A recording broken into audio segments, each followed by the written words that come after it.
The World Cup quarterfinals are now among us, and the first match we have is France against Morocco. What an incredible game this is going to be, guys. I have decided that now that we are getting to the later stages of the group stage, I feel like one prediction video for each round isn't enough. So from now to the end of the World Cup, we're going to keep doing our prediction videos, but we'll also be uploading match previews for specific matches for the rest of the competition. Guys, this is going to be a crazy match. This is going to be an absolutely insane match. And for me, before I talk about either of these teams, I will say one thing for certain. In my opinion, I think the winner of this match will win the 2026 World Cup. I said it. It might be a hot take. A lot of people might disagree with me, but the winner of France versus Morocco will win the 2026 World Cup. I think both of these teams have been arguably the best teams so far in this World Cup. I think in terms of consistency, both of these teams have been consistently getting results compared to a lot of other top teams. And for that reason, I think the winner of this game will win the 2026 World Cup. As you can see, the match is being played in 3 days at the time of recording this video. It is being played at Boston Stadium. And guys, this match is going to be absolutely insane. The storylines. This could be, if France lose, Didier Deschamps' last World Cup game. Will the new manager Wabi show up for Morocco in this game against France? Guys, the storylines. Mbappe against Saibadi, Barcola or Dua, whoever it is, against Hakimi. The PSG rivalry. Guys, and the fact that a lot of these Moroccan players were actually born in France. You know, players like Issa Diop changed nationalities. Bouadi changed nationalities. A lot of these players, this is almost like a rivalry within itself. That's the type of game this is, guys. This is going to be an absolutely fantastic game. And basically what I'm going to do is I'm going to start off by talking about Morocco. Then we'll talk about France. And then I'll give you a little preview of how I think this game might go. But starting off with Morocco, guys, Morocco have been incredible this World Cup. Morocco have been absolutely incredible this World Cup, and no one can tell me that they've had an easy route to get here. They've had a very, very hard route. They've already played the likes of Brazil. They played the likes of the Dutch and Netherlands.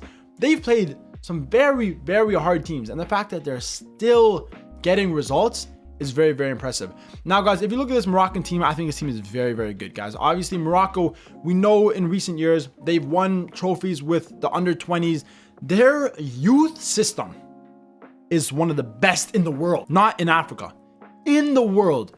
The amount of youth talent coming out of Morocco is incredible. And that's why on this team, guys, we see so many young players all across the pitch. But for me, one of arguably the most important places of this Moroccan team is the midfield. And that is Bouadi and El Ainaoui. Now, I want to start off by talking about these two players because I think these two players are very, very important. And I think we saw that in the game against Canada, where we saw, guys, in the round of 16 game against Canada were arguably the better team in the first half. I know I'm Canadian, but Canada were arguably the better team. They had the better chances. Even though Morocco had the better possession, Canada had the better chances. And the reason why I don't think Morocco had the best first half is because their midfield, I don't think played good. I don't think Bouadi had the best first half, and El Ainaoui, I thought this might have been one of his worst games at the World Cup.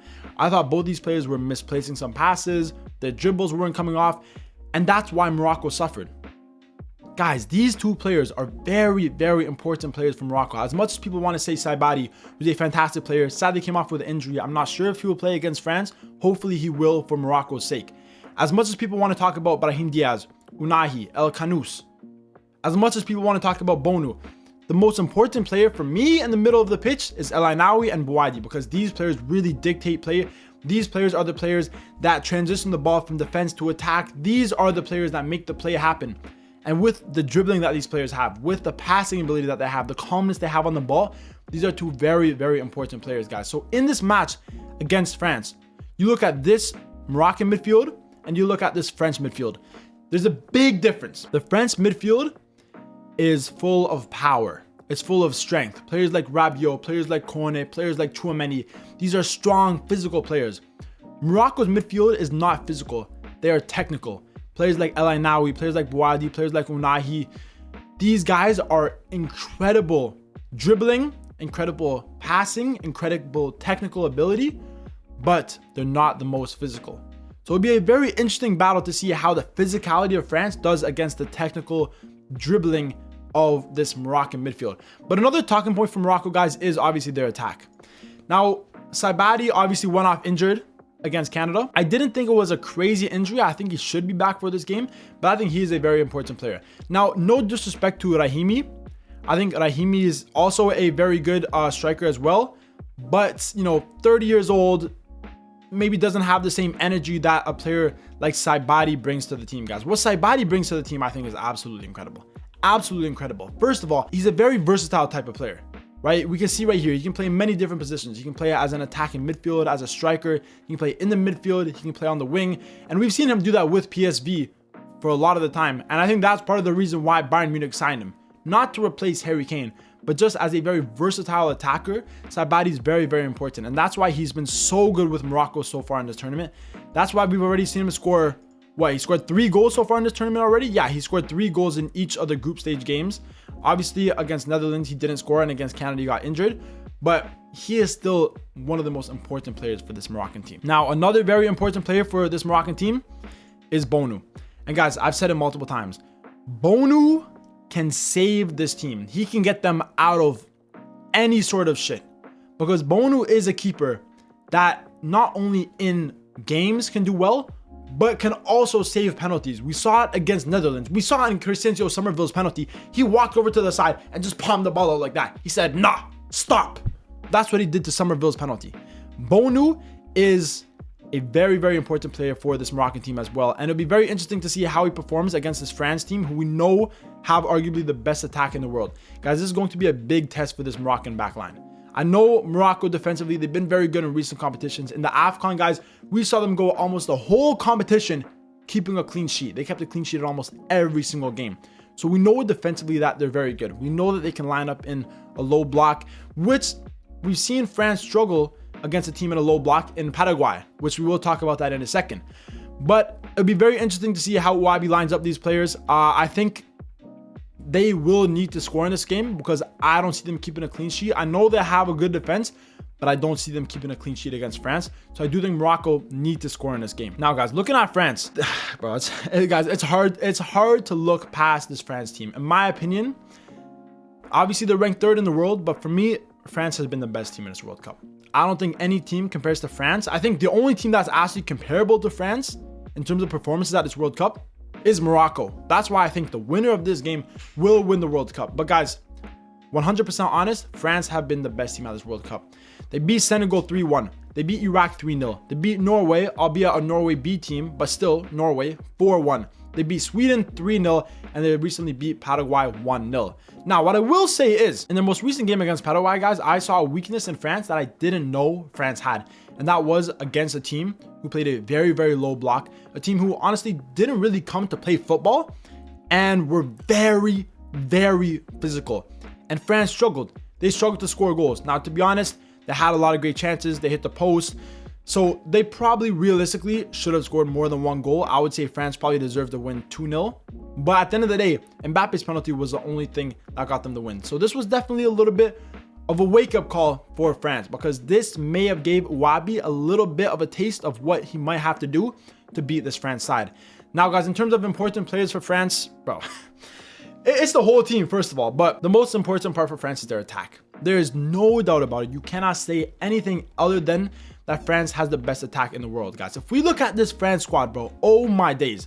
Mateta, Mbappe, Thuram, Dembele, Barcola, Akliouche, Desiré Doué, Olise, Ryan Cherki. That attack, those 9 or 10 players are some of the best attacking players in the world.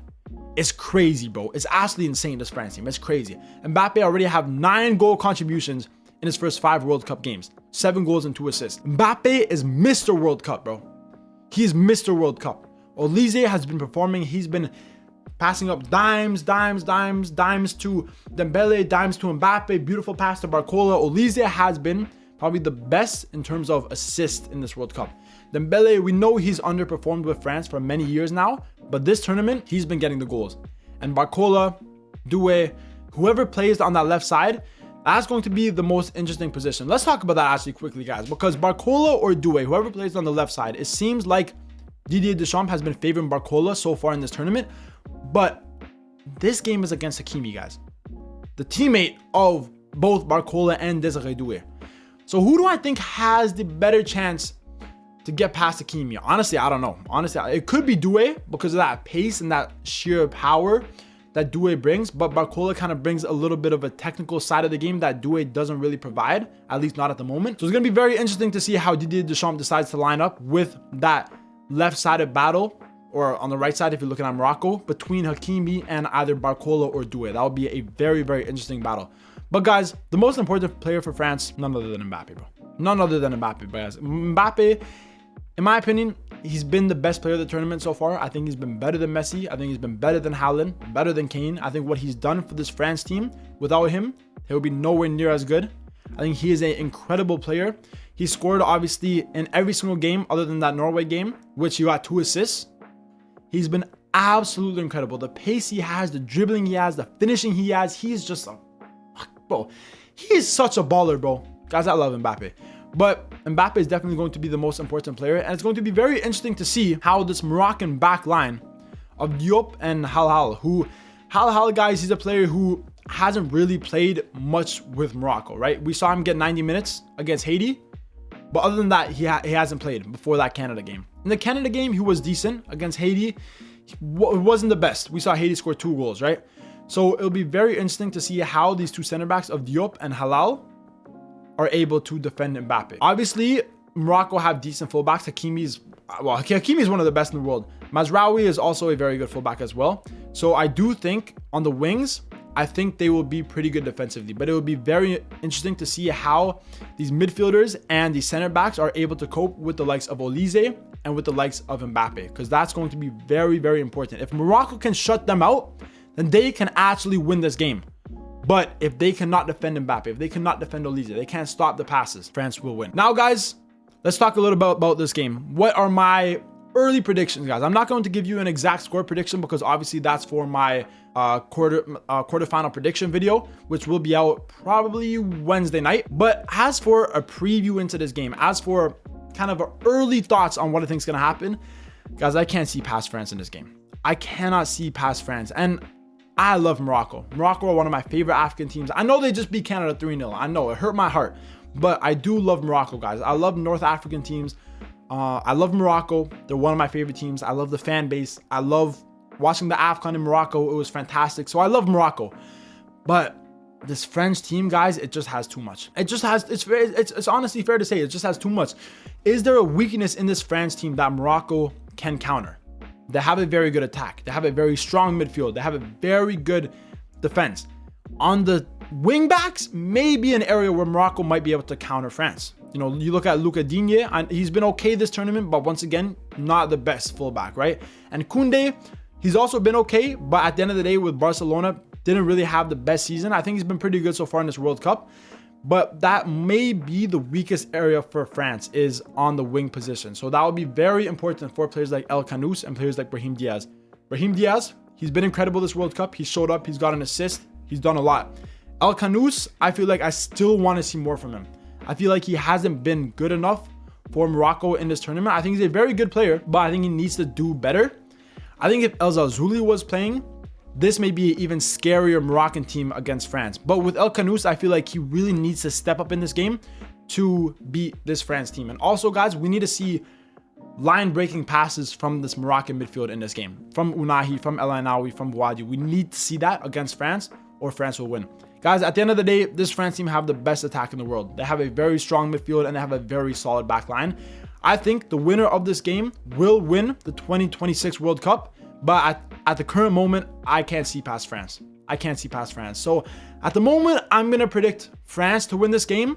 But maybe closer on to the game, when my predictions come out, I might change it up. You never know. But guys, that's the end of my first World Cup quarterfinal preview. Remember to stay tuned. The next video will be the Norway versus England preview. That'll be a crazy video as well. And obviously, if you guys enjoyed this kind of calm video, just me giving you guys my thoughts on this upcoming insane matchup, remember to leave a like, comment, subscribe as well if you're not already subscribed. And as always, guys, stay tuned for more videos.